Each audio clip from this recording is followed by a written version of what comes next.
Salawati Daud atau Charlotte Salawati, tanggal 20 Maret tahun 1909 sampai 10 Maret tahun 1985, adalah seorang politisi, aktivis, penulis, dan mantan anggota DPR RI.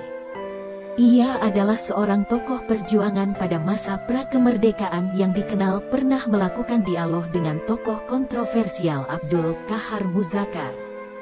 Pada tahun 1945 ia mulai menerbitkan majalah wanita di Makassar, yang memiliki oplah mencapai 2000-an. Mulanya ia tercatat sebagai anggota Partai Kedaulatan Rakyat. Dari arsip antara diketahui, partai ini sangat pro-republik dan memperjuangkan hak-hak kaum perempuan. Salawati Daud menikah dengan seorang pejabat pemerintah dari Maros, kubu gerilya selama Perang Kemerdekaan Indonesia. Dia melakukan perjalanan ke Jakarta, berusaha untuk meyakinkan pemerintah Republik untuk mendukung perjuangan gerilya. Riwayat hidup Salawati Daud merupakan perempuan Indonesia pertama yang menempati posisi wali kota. Ia menjadi wali kota di Makassar, Sulawesi pada tahun 1949. Tak hanya itu, ia juga tercatat sebagai wali kota Makassar yang pertama di bawah pemerintahan Republik Indonesia. Pasca proklamasi tanggal 17 Agustus tahun 1945, Makassar langsung dicaplok sekutu NICA. Sejumlah pemimpin Republik, termasuk Gubernur Sulawesi zaman itu, Sam Ratulangi, ditangkap oleh Belanda. Gagallah upaya membentuk pemerintahan RI di Makassar. Republik Indonesia baru berhasil membentuk pemerintahan sendiri di Makassar tahun 1949. Pada tahun 1945, Salawati menerbitkan majalah wanita di Makassar. Majalah tersebut terbit 2 kali sebulan. Jumlah oplahnya berjumlah ribuan tiap terbit. Selain majalah wanita, ia juga memimpin majalah Bersatu, yang oplahnya mencapai 2000-an. Usai proklamasi tanggal 17 Agustus tahun 1945, Makassar langsung diduduki sekutu yang diboncengi NICA. Sam Ratulangi, tokoh yang ditunjuk Bung Karno sebagai Gubernur Sulawesi, ditangkap. Banyak tokoh pemuda yang memprotes penangkapan ini. Rakyat Sulawesi Selatan marah. Sejak September tahun 1945, bentrokan antara rakyat dan pelajar melawan NICA sudah terjadi. Salah satunya adalah aksi pelajar perguruan Islam Datu Museng, yang mengibarkan merah putih di sekolahnya. Saat itu pemuda dan pelajar membentuk Pusat Pemuda Nasional Indonesia, PPNI. Organisasi ini diketuai oleh Manai Sopiaan. Tak lama kemudian, Manai Sopiaan ditangkap oleh NICA. Ia disekap di markas NICA di Empress Hotel. Kejadian inilah yang memicu kemarahan pelajar Makassar. Tanggal 29 Oktober tahun 1945. Pelajar menyerbu Empress Hotel dan mengibarkan merah putih di sana. Salawati Daud sudah aktif dalam gerakan itu. Ia bersama kawan-kawan di Partai Kedaulatan Rakyat mendirikan tim penerangan untuk mengkampanyekan penolakan terhadap kehadiran kolonialis Belanda di Sulawesi. Dalam gerakan ini, Salawati berkeliling Sulsel untuk memasalkan gerakan ini.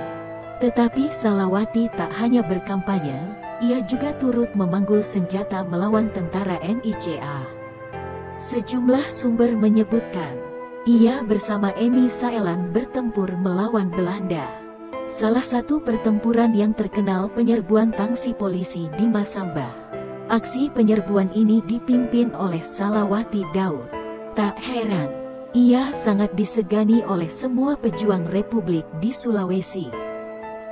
Mungkin karena pertimbangan itulah, ia ditunjuk sebagai wali kota pertama di Makassar.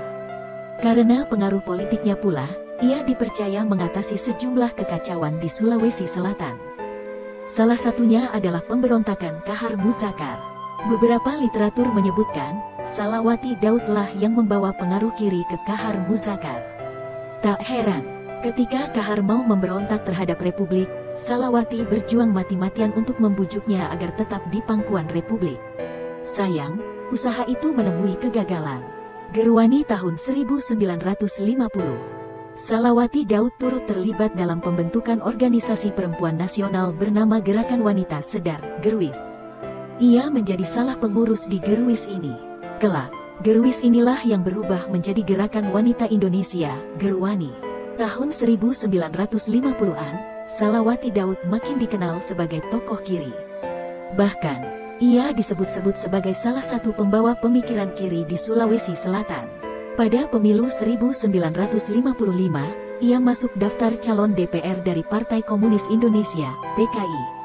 Memang, seperti dicatat Saskia Ewiringa dalam Penghancuran Gerakan Perempuan, Politik Seksual di Indonesia pasca kejatuhan PKI, ada 6 anggota Gerwani yang masuk list daftar calon DPR PKI, yakni Suharti Suwarto, Nimudikdio, Salawati Daud, Suwardiningsih, Maemunah, dan Umi Sarjono. Konon, karena pengaruh politik Salawati Daud, PKI mendapat suara besar di Tanah Toraja. Itu terjadi pada pemilu 1955, itu pula yang mengantarkan Salawati Daud menjadi anggota DPR tahun 1955.